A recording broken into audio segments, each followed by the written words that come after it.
Okay, time for my After Five guest. Now, I'm delighted that he's come to see me once again. Last time he was here, we were talking about the Swans quiz book. Today, we're going to talk about his first novel, and that is Dave Brayley. Dave, thanks for coming along to see us. My pleasure, Wyn. Thanks for asking me. The book is called Champion of Champions, your first novel. Indeed, yeah. Aimed at teens? Yeah, I guess so. It's certainly a teenage character. The lead character, we go back to when he was 14, so the bulk of the book is that sort of tale. It's probably, I guess, if you're thinking of children sort of 11, 12, that sort of would be the start of it. But the feedback we've had, both with the publishers and to me directly as well, is certainly one for older people, because I explore three key relationships in it. And one being the young boy Daniel, who's 14, the tricky relationship really he has with his dad, and we don't really understand why that is so tricky. And then his grandfather, but the dad also has a very tricky relationship with his own father. So people that are reading it are saying that there's an inspirational message for the younger people, and be the best you can be, don't quit, don't give up, life isn't easy, we've got to stick with it. But then a lot of people are recognising themselves, especially if they've got their own children, they see themselves as the 14-year-old, but they also see themselves as the dad, but then the relationship they might have had with their own dad. The feedback has been great that it is actually a book, whilst aimed at younger people, that older gentlemen like ourselves, dare I say,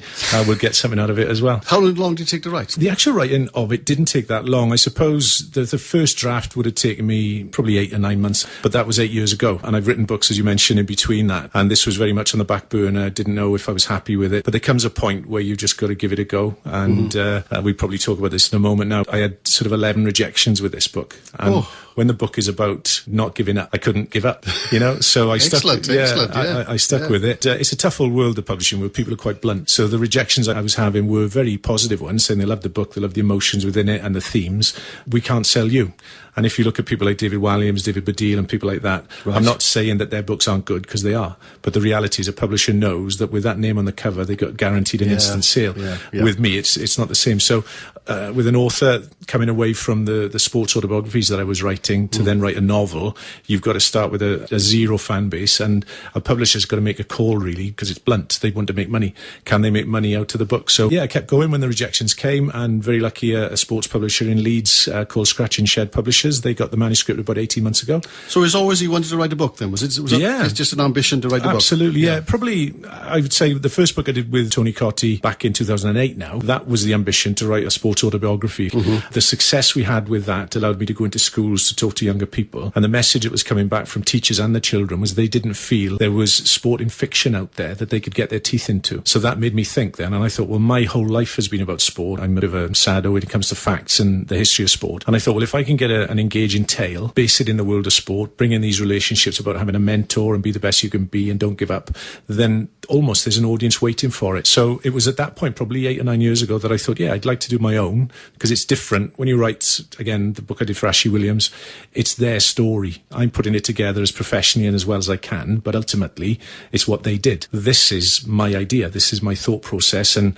if somebody read it and thought, well, that doesn't add up, then I failed. So that's the pressure with a novel, is that you are putting your story down in paper for people to judge you. And, you do a lot of stuff with the National Literary Trust. Yeah, that's right. So tell us about that. So is that the book aimed towards that thing as well? Yeah, well, the National Literacy Trust is a brilliant charity. They work with the Premier League. So I worked with them over the last sort of 2 or 3 years, really. And they have a scheme called Premier League Reading Stars that's been rebranded now as Primary Stars. And what they identify quite simply is that young boys in particular aren't reading. So reading, whether we could have the argument about what's more important, maths or reading or English, it doesn't really matter. Reading is core to everything that young people can hope to achieve within school and then later. And for many, many years, boys in particular just don't read for pleasure. All the stats tell you that if you can get boys reading for pleasure, that'll lead to reading in school, that'll lead to reading things that may take them into university and so on. And that's why I guess there was this sort of gap in the market for this sort of book. Do boys read for facts then? Do they don't read fiction? They read generally when they have to. If they're told this is the class read and we've got a test at the end of the week or the end of the month, then they read grudgingly. So with so much mental handicap being talked about today, do you sort of do anything with them as far as the Literary Trust is concerned? No, not really. I mean, the key thing with the boys thing is that the sort of nirvana is for getting a young boy or girl, it's a young person really, to see role models at home reading. So if you've got a child coming home and their mums and dads never read and say reading's boring rubbish, then they probably follow that suit. So if a footballer's reading, then that's different, is it? Yeah, exactly. And you want that role model. You want that sort of to be normal, really, I suppose, for a young person to see their dad or their mum reading. And the nirvana of the Literacy Trust is to get an adult reading the same book as the child. And that's what I try to achieve with this book. Right. And the idea being the child will get something out of the book because it is a story based around an adventure and the inspiration of being young. But as I mentioned earlier, the the relationships we explore means that the adult reading with the child will also get a different level out of the book as well, and hopefully bring them both together. So you wrote the book, it starts off in Wales, Yeah, okay? So how do you feel about putting local venues into books when you may have to sell the book outside Wales? Yeah, exactly. It's funny when that. Probably about 15 or 16 when I read my first Robert Ludlum book. Now, Robert Ludlum did The Born Identity and everything else. Yeah. I think he sold 400 million copies. And it was called The Scarlatti Inheritance, and it was set in Germany and America around the World Wars. And then it was like chapter 12, they were in Brecon. And I remember reading it thinking, right, okay. Why in Brecon, you know? And it stuck with me, and I thought it was so cool that this was a place I'd been to, I was aware of, and this great book was part of it, was set there. And I kind of parked it at the back of my mind, and I thought, if I ever get the opportunity to do stuff and write stuff, I want it to be very much tip the hat then to where I'm from. Now, I've no idea what's going to happen with this book. I might sell 2 copies, I might sell 2,000, I might sell 2 million. If it does go very well, then people are going to be aware of Swansea, Three Crosses, Bishopston, the Gower. And if I was lucky enough to get a success with the book and write another book, it's exactly what I want to do. So I guess you've got certain authors who write about the South Coast, they write about London and Manchester. I want to write about Swansea. I want it to be, it's where we're from. It's where I'm from. It's what I know. So that's the reason I started the book there. Right, okay. So then, Danny Williams goes on holidays with his estranged father, in a Indeed, way. Yes, okay. Yeah. So what's the basis of Italy? Why Italy? Italy is, we don't really know. There's a bit of mystery about the dad. And we know he's an Italian immigrant into Swansea. Came here at 19. He married Dan's mum. And then they got divorced when Dan was about 4 or 5. So he's got this distant sort of relationship. He knows he has family in Italy, but the father has never been back. So in the story, the dad is now in his sort of mid-30s, and circumstance means he has to go back to Italy for the first time since coming to Swansea when he was 19.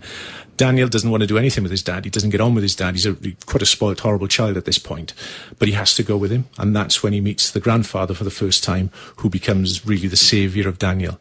But as that's going on, Daniel then sees with his own dad that he has a zero relationship with the grandfather. So he's intrigued as to why something has obviously kept the dad out of Italy for all this time. And he finds out his Italian grandfather was actually once a pro cyclist. That's right. Which for Danny is a wonderful thing because he's a keen cyclist. Indeed, that's the big link of the book, really. And because Daniel is such a lost soul, he's trying to be something that he's not, and he, as I mentioned at the start of the book, he gives up on things too easily, he doesn't stick with things. The grandfather sees him as somebody that he can help redeem, and because of the joint love of cycling, the grandfather's still incredibly fit in his late 60s, so they go out cycling. But the one secret of the book is that the grandfather says to Daniel every single time they cycle, do not tell your father about this, he will not tolerate it.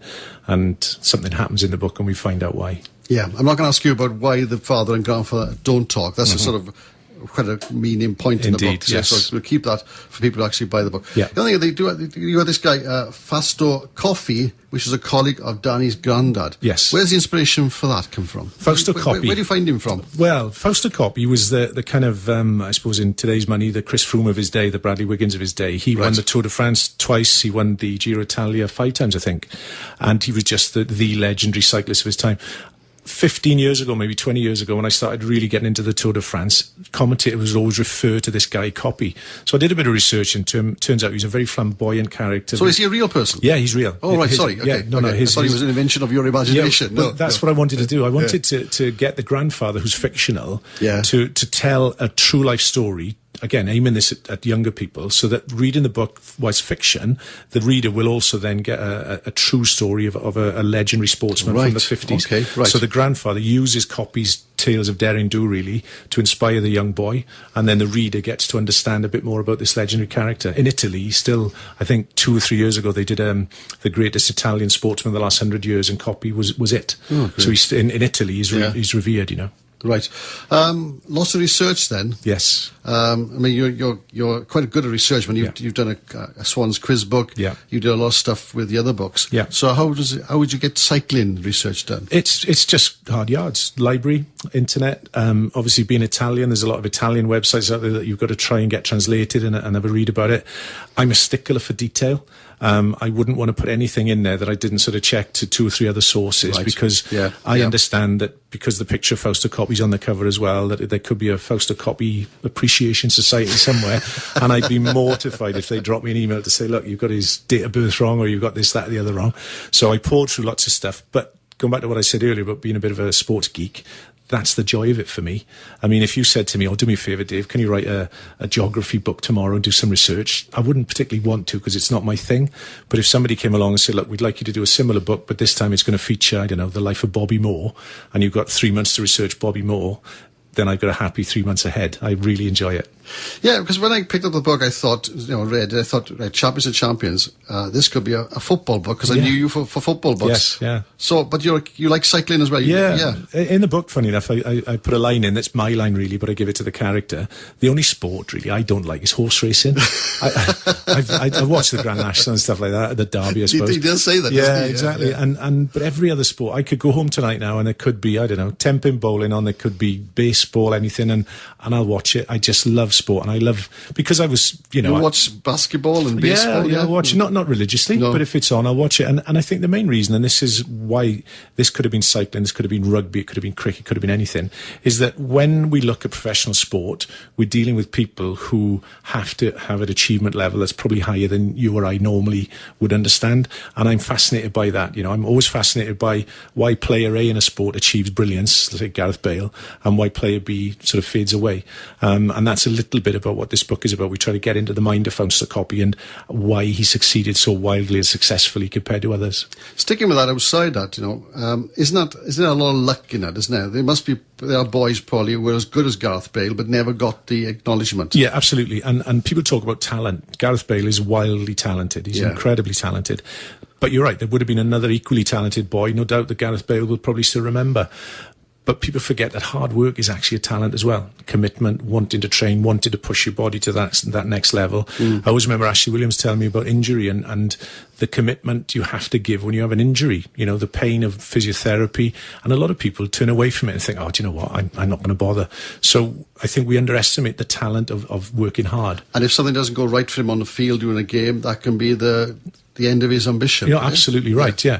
And that's kind of reflected in the book, really. There's a story at the start where Daniel sort of is in a school race where he starts to get caught by people that he thinks he's better than, and he doesn't react well to it. He doesn't have that the will to win and the spirit to stick with it when things get tough. The whole point of the book really is for a younger person to read it and understand, well, it's not a free ride life, but if we can work hard and really devote our main efforts to things, then we've got a chance of succeeding. And fitness in cycling must be essential, isn't it? Oh, incredibly. Listen, I can't call myself a cyclist, that'd be ridiculous, but the last 10 years I've been cycling, and when I was young and fit and played football and cricket, I used to poo-poo cycling a little bit. I think, well, that's a silly old sport. To be fit at cycling, it's an astonishing, it's a way of life. Well, it's the mileage, it's the hill climbing, all that stuff. Astonishing. And they're like jockeys. If you see them in real life, they're all very, very slim. You won't get a 6-foot cyclist generally. No. So Mark Cavendish, I think Mark Cavendish is 5'6" and about 11 stone. And Froome is small as well. Yeah, he's very slight. So they simply can't carry the weight. When they're going up an Alp, you don't want any extra weight. So they're incredibly fit. Obviously, there's the issue with the Lance Armstrong story we know about. So finally, excuse my ignorance, but Italy, is it still a big cycling competitive nation? Yeah, very much. There's only 3 Grand Tours in the world: Tour de France, the Giro Italia, and the Tour of Spain, the La Vuelta. So you mentioned one of those in that book, the Giro. The Giro. So that's what Fausto Coppi is known for winning. He won one before the Second World War. That's a big hill climb, is it? Yeah, it's the whole thing. It's 21 days. It's basically 21 races, day after day after day, going through the Alps, going through all of Italy. It's very, very similar to the Tour de France. It's just that the Tour de France has more of a world acclaim. But they've kind of faded away of the Italians now? Or not really. No? I mean, most of the teams, I think, at the moment, out of the probably 15 regular professional teams, there's probably 4 or 5 of those are Italian, and you'll always get a great Italian cyclist somewhere in the mix. Yeah. Wonderful stuff. Well, that's the book, Champion of Champions by Dave Brayley. Dave, thanks so much for coming to see us this afternoon. Good luck with the book. Thank you. And you're going to be doing a bit of self-publicising now. Yes, we're going to get on Twitter and Facebook and see if we can sell a couple. There you are. Dave is my After 5 guest today. Thanks so much for coming to see me. My pleasure. Thank you.